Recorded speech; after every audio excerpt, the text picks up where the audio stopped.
Feel the neon pulse of the city as we navigate the high-stakes world of modern life and digital dreams. This is where high-tech visuals meet raw, ancient emotions in a burst of cinematic light. Click subscribe now and keep your finger on the pulse. 3 days before my daughter's 10-year anniversary vow renewal, I found a hotel keycard in my brother-in-law's jacket pocket and realized it wasn't his jacket at all.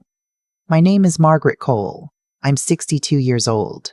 I've lived in Charleston, South Carolina my entire life, in the same zip code where I was born, baptized, and buried 2 parents in 1 marriage. I know the city the way I know my own face in the morning, every crack, every shadow, every place a lie can hide. And on a Wednesday evening in late April, standing in my daughter's laundry room folding shirts I'd offered to wash because that's what mothers do, I pulled a keycard from a shirt pocket and felt something in my chest go very, very still. If you're listening from somewhere tonight, drop your city in the comments. I want to know how far this story has traveled. And please stay with me until the end. It was a Wednesday. My daughter had asked me over for dinner, something she did at least twice a week since her husband Daniel traveled for work. And she said the house felt too big when she was alone with just the kids. My daughter is 34 years old. She teaches 2nd grade. She has 2 children under 6, a laugh that fills every room she walks into, and a husband she has loved since she was 22 years old and met him at a church picnic in Mount Pleasant. She is the best thing I have ever done. The vow renewal was her idea. 10 years, she told me in January, eyes bright. I want to celebrate us. Daniel had smiled from across the kitchen and said, "Whatever makes you happy." I remember thinking he seemed distracted. I remember choosing not to think too hard about it. The shirt I was folding was not Daniel's size. It was too broad in the shoulders, too short in the sleeve. I noticed it the way you notice something that doesn't belong, not all at once, but in pieces. Then I checked the pocket.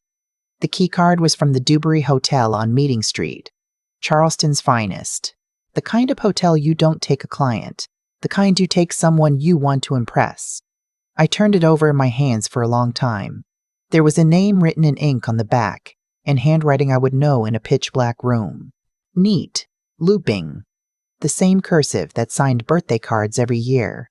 The handwriting of my younger sister, Renee. I set the keycard on top of the dryer. I picked up the next shirt.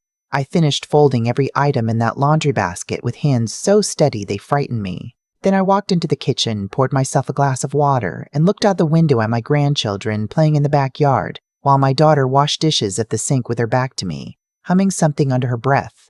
"You're not the one with cold feet," I told myself. Not yet. I didn't say a word that night. I kissed my grandchildren. I told my daughter the pot roast was perfect. I told her I'd see her Saturday for the vow renewal at Middleton Place Plantation, same as planned. I drove home on Highway 61 with the radio off and my hands at 10 and 2. And I did not cry because crying was for later. Right now I needed to think. Renee is 4 years younger than me. She has been my closest companion, my loudest defender, the person I called when my own marriage ended 11 years ago, and I thought I might not survive the silence of an empty house. She was at my daughter's delivery. She held my daughter's hand in that hospital room and cried before I did. She is the kind of aunt who remembers every small thing. The favorite color, the preferred birthday cake, the name of every stuffed animal. My daughter calls her by a nickname she's had since childhood. The shirt in the laundry was not Daniel's. The handwriting on the keycard was not someone else's. I drove home. I made tea. I opened my laptop. I am not a woman who panics. I am a woman who was raised by a mother who said before she died that the truth doesn't need your permission to exist. It only needs your willingness to see it. So I decided to see it. I started with Daniel's email. My daughter had given me the password 2 years ago for an emergency when she was in the hospital overnight with her youngest and needed me to monitor his schedule. He'd never changed it. People who don't expect to be caught rarely do. I opened it and searched Renee's name. The chain went back 9 months. I read for 2 hours. I took screenshots on my phone, methodical. Every exchange, every confirmation number, every date. The Dewberry Hotel, 4 times. The Inn on Sullivan's Island, twice. A weekend in Asheville I remembered clearly because my daughter had told me Daniel was at a conference and had come home with a tan and a good mood that lasted 2 weeks. The language between them was not professional. It was not friendly. It was the language of people who believe they are invisible. I found the photos in a separate folder in his drive, labeled with a project name that meant nothing, the kind of label you use when you're careful but not careful enough. 31 images, timestamps going back 11 months. Renee in a hotel robe I recognized from the Dewberry. Daniel at a restaurant on King Street I'd walked past 100 times. A selfie in a car parked outside a neighborhood I knew was 4 blocks from my daughter's house. I printed everything at the FedEx on Savannah Highway the next morning at 7 a.m. I asked for 2 sets. The young man behind the counter asked if these were for a special event. I said yes. I said they were for a ceremony. Then I drove to see my pastor. Not for prayer, though I prayed. I went because Reverend Lawrence had known my family for 30 years, had performed my daughter's wedding, and was scheduled to lead Saturday's vow renewal at Middleton Place. I needed him to know what I knew before Saturday. I needed one person in that room to understand what was about to happen. I showed him the printed pages on the table in his office. He read them without speaking. When he set them down, he looked at me the way a man looks when he has no good words and knows it. "Margaret," he said. "I know," I said. "Does your daughter know anything?" "Nothing." He was quiet for a moment. "What are you planning to do?" I told him. He was quiet for another moment. Then he said, "You are going to shatter that child." "I know," I said. "And then she will heal. What she cannot heal from is marrying a lie for another 10 years. He didn't try to talk me out of it. He knew me well enough. I went home and I called my sister. She answered on the second ring, the way she always did. Voice warm, "Hey you," as if we were the same 2 girls who shared a bedroom in our parents' house on Folly Road. I asked her if she was coming Saturday. She said, of course, wouldn't miss it. I said, good. I settled into peen sipping peen apart. I did not say anything else. I cooked dinner that night. I organized the printed pages into a manila envelope and labeled it with my daughter's name. I sat on my porch with a glass of sweet tea and watched the sun go down over the marsh, and thought about my sister's face on Saturday, and my daughter's face on Saturday, and what it means to love someone so completely that you are willing to be the thing that breaks them open. Friday, I went to the vow renewal venue to check the setup. Middleton Place Plantation. They'd reserved the garden room, white chairs arranged in a horseshoe, trailing wisteria, late afternoon light that would make everything look like a painting. My daughter had been planning this for 5 months. She'd chosen the flowers herself. She'd had a new dress made. Daniel had worn his wedding suit to the tailor and had it let out. And I had driven him because my daughter asked me to, and he thanked me in the parking lot, and I had smiled and said, any time. The coordinator showed me the reception table setup, the place where guests would make toasts before the couple renewed their vows. I noted its location. I noted the microphone stand. That night, Daniel called me. I almost didn't answer. Then I did. "Margaret," he said. "Just wanted to make sure you were all set for tomorrow. Claire's so excited." "I know she is," I said. "How are you feeling?" "Grateful," he said. 10 years is a long time. It is, I said. A lot can change in 10 years. Pause. "Yeah." He cleared his throat. "I just wanted to say, I know you've been doing a lot for us. The kids, the dinners, it means everything to Claire, means a lot to me too." I let the silence go 1 beat longer than comfortable. "I'll see you tomorrow, Daniel," I said. "Get some rest." I set my phone down. I picked up the manila envelope. I looked at it for a long time. Then I put it in my good church purse next to my lipstick and my car keys and the little silver cross my mother gave me the year before she died, and I went to bed. I slept 4 hours. It was enough. Saturday arrived the way spring Saturdays do in Charleston, heavy with jasmine and the kind of warm that makes everything feel like a promise. I put on my ivory silk blouse and my navy pants and my mother's pearls, and I looked at myself in the bathroom mirror for a long time. I was 62 years old. I had survived divorce and grief, and the kind of loneliness that teaches you who you really are. I had raised a daughter alone for years, and watched her become extraordinary. I was not going to let extraordinary become ordinary again, because 2 selfish people had decided their wants were more important than her life. I drove to Middleton Place. My daughter was already there when I arrived. standing near the garden gate in her new dress, pale green silk the color of new leaves, laughing at something her maid of honor had said. She turned when she saw me, and her face did the thing it's always done. Opened, just slightly, the way flowers do in early morning. Mom, you look beautiful. So do you, baby. You look exactly like you did 10 years ago. That made her laugh. She squeezed my hand. Are you emotional already? I'm always emotional, I said. That's my job. I found my seat. I watched guests arrive. My daughter's friends, Daniel's colleagues, both sides of a family that had spent a decade growing into each other. Renee arrived 20 minutes before the ceremony, wearing a red dress I'd never seen before, her hair done, her smile wide, the picture of a woman with nothing to hide. She kissed my cheek. So excited for them, she said. Me too, I said. She sat 2 rows behind me. I did not turn around again. The ceremony was beautiful. My daughter cried reading her words to Daniel. She talked about the hard years and the slow years, and the year her youngest was sick and she thought she might break apart, and how Daniel had held her together. She said he was her home. Her voice didn't shake once. It was the bravest thing I have ever watched. Daniel spoke well. He always spoke well. He said she was the best decision he'd ever made. He said he chose her every day. He said the last 10 years had made him someone worth being. I watched his face while he said it. He meant it the way people mean things they've stopped actually protecting.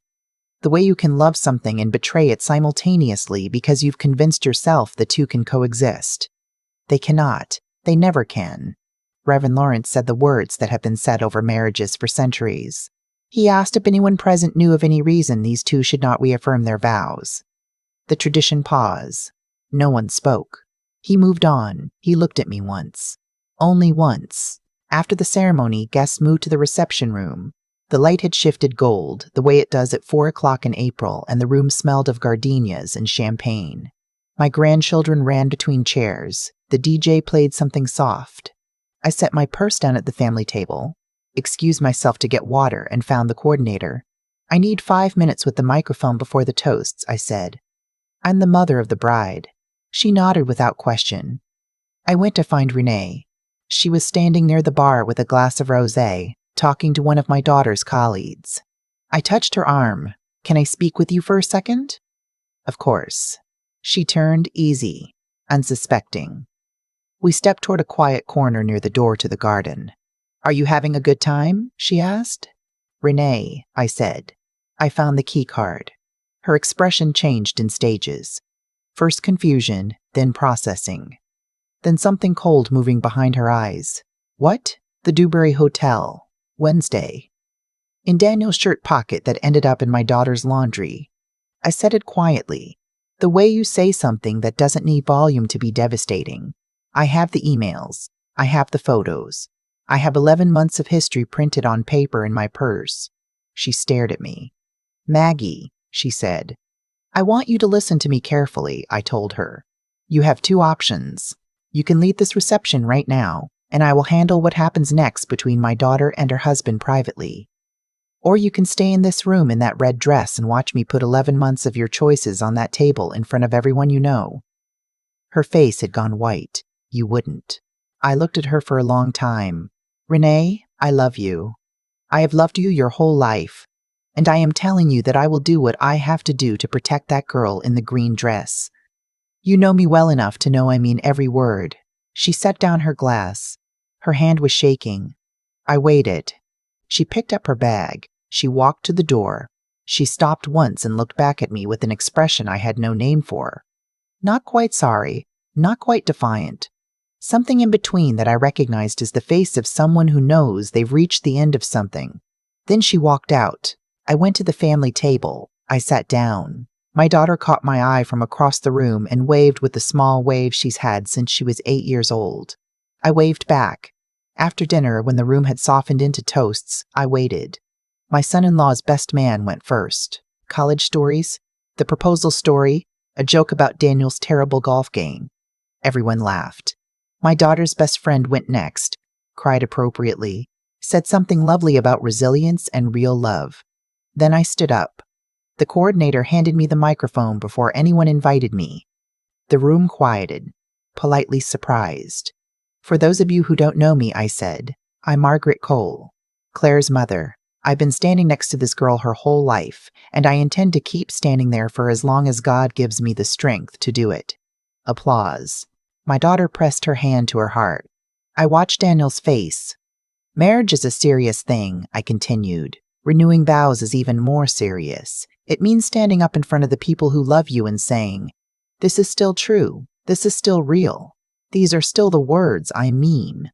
I reached into my purse. I set the manila envelope on the table in front of me. I want to give Claire a gift today. The kind of gift a mother gives when she loves her child more than she fears what telling the truth will cost her. Daniel stood up. Margaret, sit down, I said. I said it the way my mother used to say it, the way that doesn't leave room for argument. He sat down. I looked at my daughter. Her face had changed. She could feel it, the way you feel weather before it arrives. Baby, I said, I love you. Everything that happens in the next 5 minutes, I need you to hold on to that first. I love you. I have always put you first, and what I'm about to show you is the hardest thing I have ever done. But I will not watch you give another 10 years to a man who has been spending his Tuesday afternoons at the Dewberry Hotel on Meeting Street with my sister. The room did not make a sound, not one sound. I opened the envelope and I laid the first printed page on the table where everyone near the front could see it. An email chain. Dates. Language that required no explanation. Claire made a sound I had never heard from her before. A small sound, like something inside her was trying to decide whether to collapse. I kept my voice even. 11 months, I said. I have the emails, the hotel records, the photographs, 2 sets printed. One for you, one for your lawyer. Daniel pushed back his chair. This is not, Margaret, you don't understand the context. I turned to him. Daniel, I have 31 photographs and 47 emails that establish the context perfectly. He stopped talking. My daughter's best friend had moved to her side without anyone noticing. She had her arm around Claire's shoulders. My daughter's hands were flat on the table, pressing down, like she needed to feel something solid beneath her. Mom. Her voice was barely above a whisper. How long have you known? Since Wednesday, I said. I wanted you to see proof before you heard it. I wanted there to be no room for anyone to tell you it wasn't true. She looked at Daniel. Say it isn't true. He looked at his hands. The silence in that room was the loudest thing I have ever heard. Then my daughter stood up. She was steady. That's the thing I want you to understand. My daughter stood up steady, the way people stand up when they have spent their whole life being told they are stronger than they feel. She took off her anniversary band, the one Daniel had surprised her with that morning at breakfast, still new enough to catch the light. She set it on the table. She picked up one set of printed pages from the envelope and held them against her chest. Then she turned to her guests. 120 people who had come to watch her celebrate a life they now understood had not been what it appeared. She said, I'm so sorry you all came for this. Please eat. Please drink. I just need a moment. Then she walked out of the room. I followed. She was at the fountain in the garden, the one surrounded by azaleas that were still in bloom, pink and white and relentless. She stood with her back to me and her arms crossed over herself. And when I touched her shoulders, she turned and went completely apart in my arms, the kind of crying that has no dignity and doesn't need any. The kind that comes from a place below words.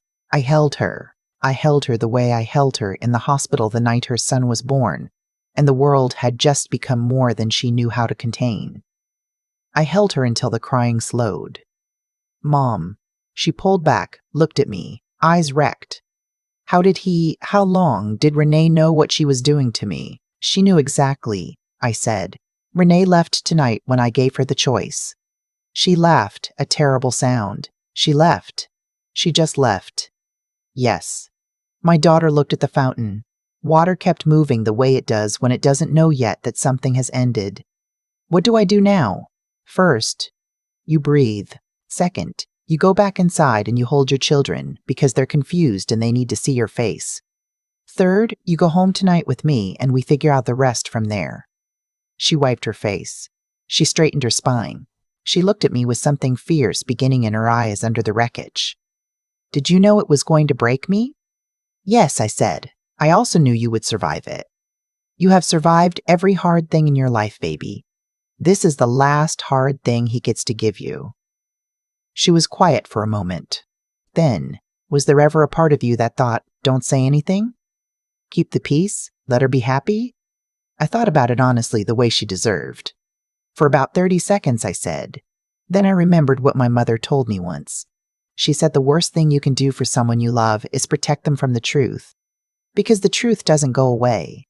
It just grows in the dark until it's too big to survive. My daughter nodded slowly. She looked at her hand where the anniversary band was gone. "I would have given him another 10 years, she said. "I know, baby." And he would have taken them. Yes, he would have. She pressed her lips together. "Okay, let's go back inside." She went back inside and she held her children and she accepted the embraces of people who didn't have the right words but came anyway. Daniel had disappeared somewhere. I did not go looking. The coordinator asked if I needed anything. I said no. I sat at the table until my daughter was ready to leave. Before we walked out, one of Daniel's cousins, a woman about my daughter's age, stopped me by the door. "That took courage," she said. "No," I said. "Courage is surviving what comes next." What I did was just love. The first week was the kind of quiet that follows destruction. My daughter stayed in my house. Her children slept in the guest room on a pull-out cot and thought it was an adventure. My daughter sat at my kitchen table in the mornings and drank coffee and sometimes didn't speak for an hour, and I let her be quiet because not every wound needs words around it. Daniel called. She didn't answer. He texted. She read them and set the phone face down. On the 4th day, she called a lawyer. Patricia Nguyen, family law at downtown Charleston, sharp enough to have turned down a judgeship because she said she preferred being useful. My daughter sat across from her in a pale gray office and laid the printed pages on the desk and said, "Tell me what I can protect." Miss Nguyen slid the pages back toward her. "Your mother's documentation is thorough enough to end this quickly," she said. "The question is what you want." My daughter said, "I want my children protected, my finances separated, and my life back. That we can do." Renee called me on day 3. I let it go to voicemail.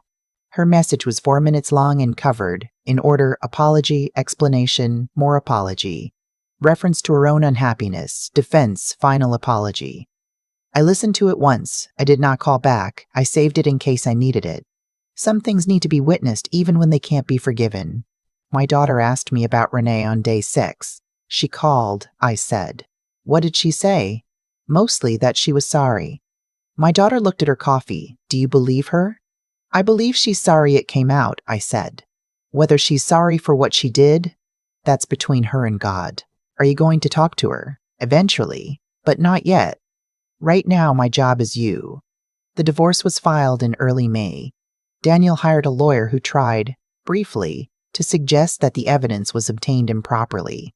Patricia Nguyen told him politely that obtaining information from a jointly shared email account during an act of marriage is not improper under South Carolina law, and that she had 47 emails, a hotel keycard, and 120 witnesses to a very illuminating moment at Middleton Place Plantation, and she looked forward to seeing him in court. The lawyer stopped suggesting. My daughter moved back into her house with the children 3 weeks later. Daniel moved into a corporate apartment off Calhoun Street. My daughter repainted the bedroom herself on a Sunday afternoon while her children napped. Chose a color called Morning Fog that she said felt like starting over. I came over and painted the trim. In August, 4 months after the vow renewal that wasn't, my daughter texted me a photo. She was at the beach on Sullivan's Island with both children, all 3 of them ankle-deep in the water, her arms around their small shoulders, squinting into the sun. She looked sunburned and tired and more herself than she'd looked in years. She texted, I forgot I could feel like this. I texted back, you never stopped. You just needed room. 3 dots. Then, thank you, Mom, for everything. Even the part that hurt. Daniel reached out to me once in September. A text that said he was in therapy and he wanted me to know he understood what he'd done and he hoped someday there was space for a conversation. I read it 3 times. I typed back, what you understand and what you do with it are 2 different things. Do the work first. We'll see. He responded. Fair enough. I saved that one too. The children adjusted the way children do when the adults around them stay steady, gradually with occasional backward steps, and then one morning they are themselves again and you realize it happened so quietly you almost missed it. My grandson started a soccer league in October. Daniel came to the first game. My daughter and I sat in camp chairs on one side of the field. He sat on the other. We watched their son score his first goal of the season, and we both stood up at the same moment from opposite sides of the field, and the boy looked from one to the other with his arms raised and his face bright, and that, I think, is the closest thing to grace I have ever seen in person. In November, my daughter told me she'd had coffee with someone, a pediatric dentist named Marcus who coached the opposing soccer team. She said he'd made her laugh for the first time in 6 months, and then apologized for it as if laughter were inappropriate.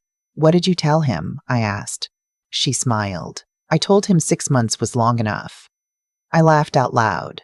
"That's my girl." She went quiet for a moment. "I'm not in a hurry." "Good, you shouldn't be." But it felt, she searched for the word, normal. Like talking to someone and just being a person, not a woman with a situation. That's exactly what it should feel like. She looked at her hands, folded around her coffee cup. "Mom, can I ask you something?" "Anything." "Do you ever regret doing it the way you did it, in public? There are people who still talk about it." "I know there are. I thought about this carefully because she deserved careful. I regret that it happened in front of people who didn't need to see your pain," I said. "I regret that your children's father is someone who made that moment necessary. But I don't regret that there was no room for denial, that you couldn't go home that night and have him look you in the eye and say it wasn't true, and have some part of you choose to believe him because it was easier. I gave you proof you couldn't talk yourself out of, and I'd do it again." She was quiet for a long time. "He would have talked me out of it," she finally said. "You know that, right? If you told me privately, he would have found a way." "I know." "I would have stayed." "I know that too." She looked at me. "You knew that before Saturday, didn't you? That's why you did it the way you did it." "Yes." She exhaled. "I was angry at you for about 2 weeks. I figured I'm not anymore. I know that too." She reached across the table and covered my hand with hers. "You burned it all down." "Yes," I said. Balukla grew back. Outside her kitchen window, her garden was going into its winter quiet, the way gardens do, not dying, just waiting. The azaleas her grandmother had planted along the back fence had dropped their blooms months ago, but the branches were still green, still holding, still preparing for what comes next without any help from anyone. I looked at my daughter's face in the late afternoon light, tired, real, more whole than she knew. And I thought about what my mother used to say, that the women in our family do not break. We bend until we think we will. And then something in us remembers what we're made of. I had watched my mother bury her mother and keep standing. I had watched my grandmother lose everything in a flood and rebuild with her own hands. And now I had watched my daughter walk out of a reception hall with her spine straight and her children's hands in hers, and her future still ahead of her like an open road. My name is Margaret Cole. I am 62 years old. 7 months ago, I stood in a room full of flowers and champagne and people celebrating what they believed was a love story, and I ended it. Not the love story, just the lie it had been living inside. People have asked me since, was it worth it? Did you have to do it that way? Couldn't you have found a quieter path? And I tell them this: quiet paths protect the wrong people. Quiet paths ask the person who did nothing wrong to carry the most weight. Quiet paths look merciful from the outside, but they are not mercy. They are just a slower kind of harm. My daughter is going to be fine. She is already in most of the ways that count. Fine. She is raising 2 children who know that their mother does not fold when the world gets hard. She is sleeping through the night again. She is learning what it feels like to be known by someone who has chosen honesty from the start. My sister and I have not spoken in 7 months. I do not know yet whether we will. Some doors need to stay closed for a long time before you can know whether opening them again is healing or just habit. I pray for her. I do not mistake prayer for readiness. And as for me, I am 62 years old in the city where I was born, in the house where I raised my daughter, on the same porch where I have had every important thought of my life. Tonight the magnolias are starting their spring cycle again, the big old tree in the side yard pushing out white blooms that will open by morning and be gone by afternoon, the way some beautiful things are. I am not the same woman I was last April. I am quieter in some ways and louder in others. I know now with a certainty I didn't have before that love is not a feeling you protect by staying silent. Love is a verb. Love is the hard choice and the open door and the willingness to be the one who says what no one else will say when someone you die for needs to hear it. My daughter texted me this morning, just to say good morning, just to say she loves me. That is everything. That is everything. That has always been everything. And if there is someone listening right now who knows a truth that someone they love needs to hear, I am not telling you it will be easy. I am not telling you they will thank you right away, or that the room will not go silent, or that there won't be a cost. I am only telling you this. The truth was always there. You are not creating destruction when you speak it. You are only deciding whether to keep carrying it alone. Some things are too heavy for one person, and some loves are big enough to survive the fire.